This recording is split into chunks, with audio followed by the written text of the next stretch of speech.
Hello everyone, welcome back to my English learning YouTube channel crack English with BC.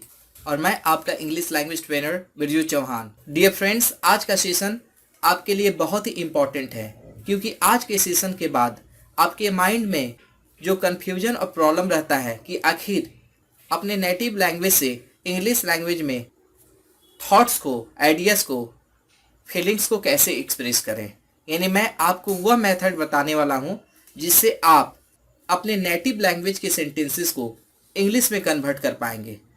और आज के session में मैं आप लोगों से शेयर करूंगा कि कैसे हिंदी लैंग्वेज से इंग्लिश लैंग्वेज में एक्सप्रेस करते हैं, यानी मैं आपको हिंदी से इंग्लिश में ट्रांसलेशन बनाने का सबसे कारगर और इजी तरीका बताऊंगा। तो चलिए शुरू करते हैं। How to translate into English, आखिर हिंदी से इंग्लिश में कैसे ट्रांसलेट करें। और मैं इसके लिए आपको एक 6 स्टेप्स मास्टर प्लान बताऊंगा, जिसके सहायता से आप बहुत आसानी से हिंदी से इंग्लिश में ट्रांसलेट कर पाएंगे। We have to follow this 6 steps, और इसके लिए हमारे पास 6 स्टेप्स है जो आपको फॉलो करना है। पहला step, identify the kind of the tense of the given sentence. जो सबसे पहला स्टेप है, इसमें हमारे पास जो सेंटेंस है हिंदी में और जिसको हम इंग्लिश में ट्रांसफ़र करना चाहते हैं, उस सेंटेंस के आपको टेंस को पहचानना है, यानी उस सेंटेंस का टेंस कौन सा है, पास्ट है, प्रेजेंट है या फ्यूचर है। तो हम लोग पहले स्टेप में देख सकते हैं कि हमें दिए हुए सेंटेंस के टेंस को पहचानना है। सेकेंड स्टेप है identify the subdivision of the tense. और सेकेंड स्टेप है, जब हम लोग दिए हुए सेंटेंस के टेंस को पहचान लेते हैं, यानी कि यह पास्ट टेंस में है, प्रेजेंट टेंस में है या फ्यूचर टेंस में है, तो उसके बाद हमें यह देखना होता है कि उस टेंस के भीतर कौन सा टेंस है, इंडेफिनिट है, कंटिन्यूअस है, परफेक्ट है या परफेक्ट कंटिन्यूअस है। यानी हम लोगों को टेंस के भीतर टेंस को पहचानना है। अब इसके बाद हम लोग थर्ड स्टेप को देखते हैं, identify the voice of the sentence. और तीसरा स्टेप है कि जो सेंटेंस हमारे पास है वह किस वॉइस में है, एक्टिव में है या पैसिव में है। फोर्थ स्टेप है choose the helping verb and main verb according to the voice. और फोर्थ स्टेप में हमें दिए हुए सेंटेंस के वॉइस के अनुसार हेल्पिंग वर्ब और मेन वर्ब का सिलेक्शन करना पड़ता है। फिफ्थ स्टेप में देखते हैं identify the constituents of sentence, यानी जो सेंटेंस दिया गया है उस सेंटेंस का कॉन्स्टिट्यूएंट क्या है। मेरी एक वीडियो में मैंने आपको कॉन्स्टिट्यूएंट ऑफ सेंटेंस के विषय में बताया है कि आखिर सेंटेंस किन किन चीज़ों से बना होता है। तो इसमें हमें आइडेंटिफाई करना पड़ता है subject, helping verb, main verb, complement, object या फ्रेज। यानी हमें देखना पड़ता है कि जो पर्टिकुलर सेंटेंस दिया गया है उस सेंटेंस किन किन चीज़ों से बना हुआ है। और सबसे last step, set them in the appropriate structure of the sentence. और जो सबसे लास्ट स्टेप है, इस स्टेप में हमें यह देखना होता है कि जो कॉन्स्टिट्यूएंट ऑफ सेंटेंस मिल गया, subject, helping verb, main verb, object या कॉम्प्लीमेंट, उसको हम किस सेंटेंस स्ट्रक्चर में यूज करें। इंग्लिश में हमारे पास बेसिकली 3 सेंटेंस स्ट्रक्चर्स है। पहला जो सब्जेक्ट से शुरू होता है, दूसरा जो हेल्पिंग वर्ब से शुरू होता है और तीसरा जो WH वर्ड से शुरू होता है। तो हमें ध्यान रखना पड़ता है कि आखिर जो सेंटेंस दिया गया है उसे किस सेंटेंस स्ट्रक्चर में सजाना है। इसे सब्जेक्ट वाले सेंटेंस स्ट्रक्चर में सजाना है कि हेल्पिंग वर्ब वाले सेंटेंस स्ट्रक्चर में सजाना है या WH वाले सेंटेंस स्ट्रक्चर में सजाना है। तो डियर फ्रेंड्स, इस तरह हम लोग देख सकते हैं कि हमें हिंदी से इंग्लिश में ट्रांसफ़र करने के लिए, यानी अपने नेटिव लैंग्वेज से इंग्लिश में ट्रांसफ़र करने के लिए 6 स्टेप्स को फॉलो करना पड़ता है। सबसे पहले आप सेंटेंस के टेंस को देखिए, ये प्रेजेंट है, पास्ट है या फ्यूचर है। उसके बाद इसके सब डिवीजन को देखिए, ये इंडेफिनिट है, कंटिन्यूअस है, परफेक्ट है या परफेक्ट कंटिन्यूअस है। उसके बाद इसके वॉइस को देखिए, ये एक्टिव में है या पैसिव में है। उसके बाद हमें वॉइस के अनुसार हेल्पिंग वर्ब और मेन वर्ब को पता लगाना पड़ता है। और 5वें स्टेप में हमें देखना होता है कि जो सेंटेंस दिया गया है वह किन किन ग्रामेटिकल एलिमेंट यानी कॉन्स्टिट्यूएंट से बना है। इसमें सब्जेक्ट है, हेल्पिंग वर्ब है, मेन वर्ब है या क्या चीज़ है। उनको चूज करने के बाद सबसे लास्ट स्टेप में हमें सेंटेंस स्ट्रक्चर के अनुसार उसे सजा देना होता है। अब चलिए इस 6 स्टेप्स को हम लोग एग्जाम्पल्स के जरिए देखते हैं, तब आपको क्लियर होगा कि आखिर हम लोग यानी हिंदी से इंग्लिश में कैसे कन्वर्ट करते हैं। कुछ टीचर्स और ट्रेनर्स कहते हैं कि इंग्लिश लैंग्वेज को सीखने के लिए इंग्लिश ग्रामर का आना जरूरी नहीं है, लेकिन ऐसा नहीं है, क्योंकि आप डायरेक्टली इंग्लिश लैंग्वेज को सीखकर केवल कॉपी कर सकते हैं, सेंटेंस को अपने आप नहीं क्रिएट कर सकते हैं। और बहुत सारा ऐसा सिचुएशंस होता है, खास करके पब्लिक स्पीकिंग में हमें सेंटेंस को अपने आप फॉर्म करके बोलना पड़ता है। उस समय ये जो ट्रांसलेशन मैकेनिज्म है बहुत हेल्पफुल होता है। तो dear friends, we can never deny the importance of grammar in learning English language, because with the help of the grammar we can form the sentences, and by forming the sentences we can make the speech or text, and that can be used to express our ideas, thoughts and feelings. So dear friends, let's move to the examples of translation. How to translate? Step 1, identify the kind of the tense of the given sentence. हमें पहले step में पहचानना होता है कि जो दिया हुआ सेंटेंस है उसका टेंस कौन सा है, पास्ट है, प्रेजेंट है या फ्यूचर है। चलिए इसे एग्जाम्पल से क्लैरिफाई करते हैं। अब चलिए हम लोग टेंसेस के आइडेंटिफिकेशन को देखते हैं। सबसे पहले पास्ट टेंस, था, थे, थी। जिस सेंटेंस के लास्ट में था, थे, थी रहेगा वह पास्ट होगा। प्रेजेंट टेंस, जिस सेंटेंस के लास्ट में है, हूँ, हो रहेगा वो प्रेजेंट टेंस होता है। फ्यूचर, क्योंकि जिस सेंटेंस के अंत में गा, गे, गी रहता है वो फ्यूचर टेंस होता है। अब इसे एक एग्जाम्पल पे हम लोग अप्लाई करते हैं। सिमरन खाना बना रही है, तो देखिए इस सेंटेंस के सबसे लास्ट में देखिए है लिखा हुआ है, और है शो करता है कि यह सेंटेंस प्रेजेंट टेंस में है। तो इस सेंटेंस का जो टेंस हुआ यानी काइंड ऑफ टेंस हुआ वो प्रेजेंट हुआ। तो डियर फ्रेंड्स, ये पहला स्टेप था, इसमें हम लोग दिए हुए सेंटेंस के काइंड ऑफ टेंस को पहचानते हैं। अब चलिए सेकेंड स्टेप को देखते हैं। Identify the subdivisions of the tense, यानी जो टेंस हमें मिला है यानी प्रेजेंट, पास्ट या फ्यूचर जो भी मिले उसके सब डिविजन्स को पहचानना है। देखिए कौन कौन से सब डिविजन्स होते हैं।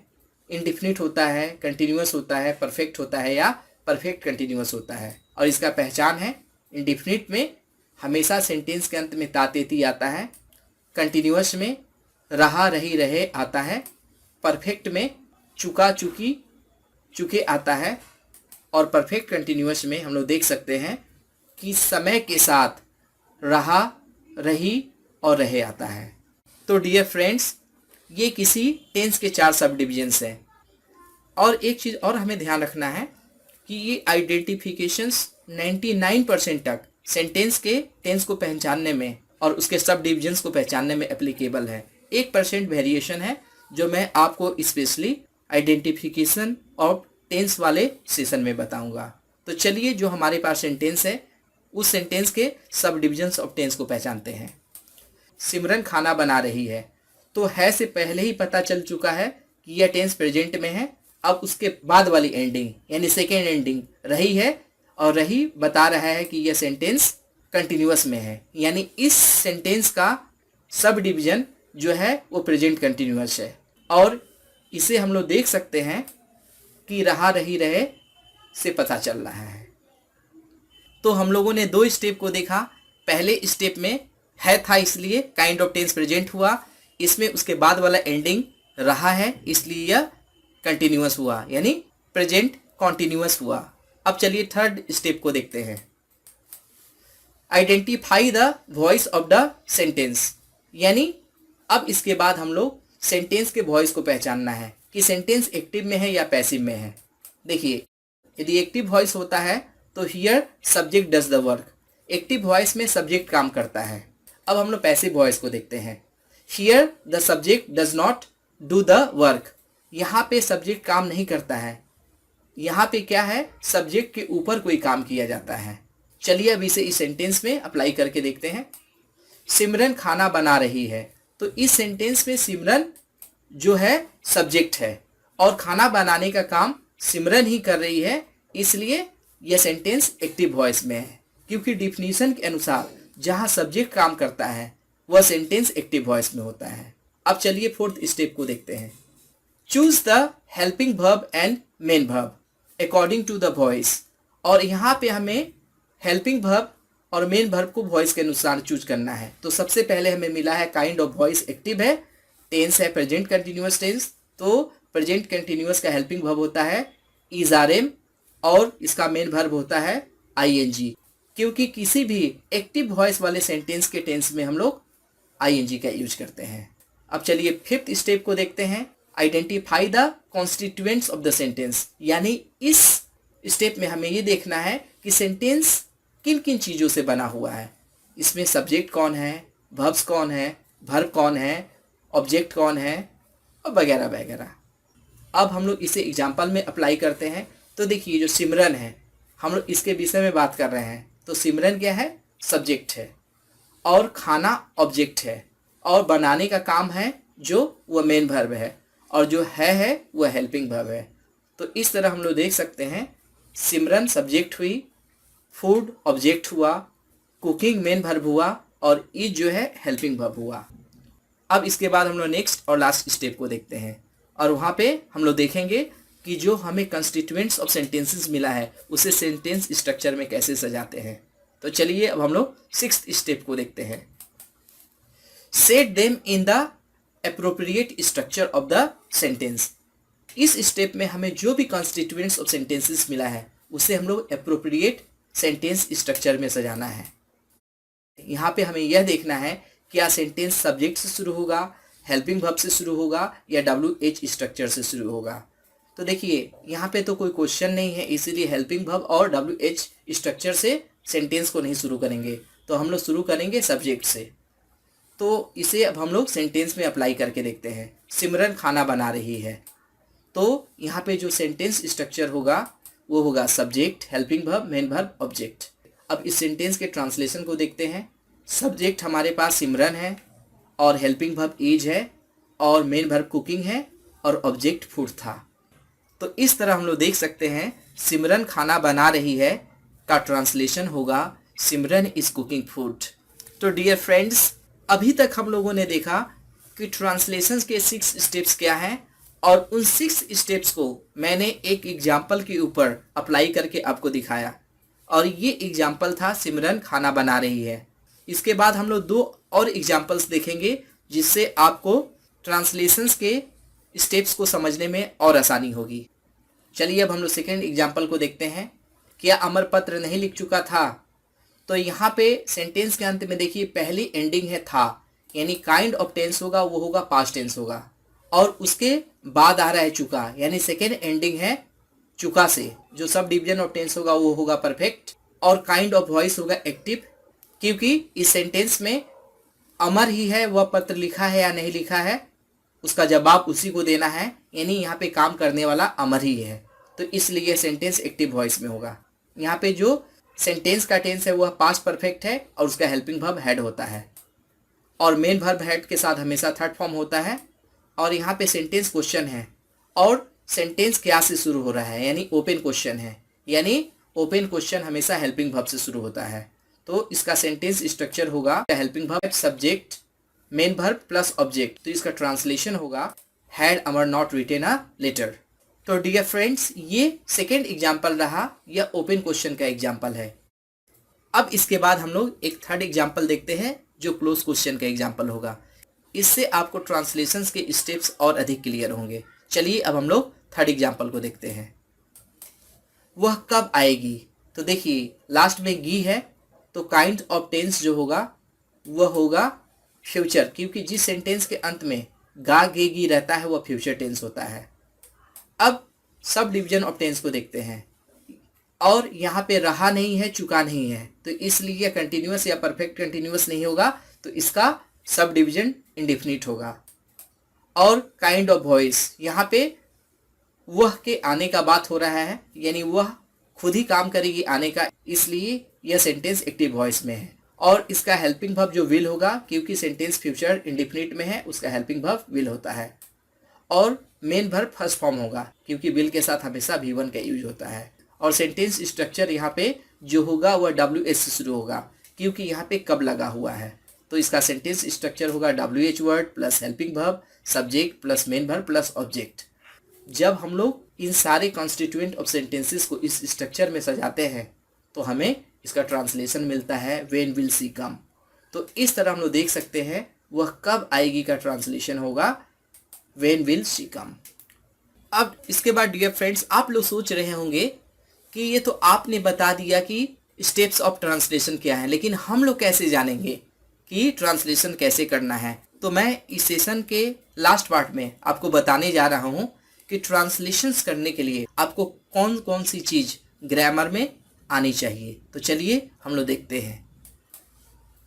What to know to translate from Hindi to English, यानी हम लोग यहाँ पे यह देखेंगे कि हिंदी से इंग्लिश में ट्रांसलेट करने के लिए किस किस ग्रामेटिकल पार्ट का नॉलेज होना चाहिए। पहला, टेंस एंड देयर आइडेंटिफिकेशंस। सबसे पहले हमें टेंस आना चाहिए और उसका आइडेंटिफिकेशन आना चाहिए। Second, voice and their identifications. दूसरी चीज़ जो हमें आनी चाहिए कि वॉइस होता क्या है, इसके टाइप्स क्या होते हैं और इन्हें पहचानते कैसे हैं। उसके बाद देखते हैं helping verbs and main verbs. Third step में हमें टेंसेस के अनुसार और वॉइसेस के अनुसार हमें हेल्पिंग वर्ब्स और मेन वर्ब्स आना चाहिए। फोर्थ स्टेप में देखते हैं कंस्टिट्यूएंट्स ऑफ सेंटेंस। कहने का अर्थ है कि सेंटेंसेस किन किन ग्रामेटिकल यूनिट से बना हुआ है, किन किन कॉन्स्टिट्यूएंट से बना हुआ है, उनके विषय में हमारे पास जानकारी होनी चाहिए और उन्हें पहचानने आना चाहिए।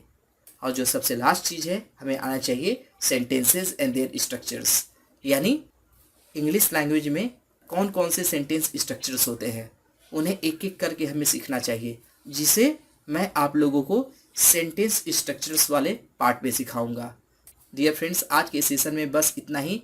आज हम लोगों ने जाना कि हिंदी से इंग्लिश में ट्रांसलेट करने के लिए कौन कौन से स्टेप्स हमें आने चाहिए और उन स्टेप्स में कौन कौन से ग्रामेटिकल यूनिट्स हैं या पार्ट्स हैं जिनका नॉलेज हमारे पास होना चाहिए। और इन स्टेप्स को मैंने आपको एग्जाम्पल्स के जरिए क्लियर किया। तो डियर फ्रेंड्स, आज के सेशन में बस इतना ही। मेरी वीडियो यदि आपको अच्छी लगी तो इसे लाइक कीजिए, शेयर कीजिए और मेरे YouTube channel crack English with BC को सब्सक्राइब कीजिए और बेल आइकन को पुश करना ना भूलें, ताकि मेरी आने वाली हर वीडियो का नोटिफिकेशन आपको मिलता रहे। मेरी वीडियो में आखिर तक बने रहने के लिए थैंक यू वेरी मच।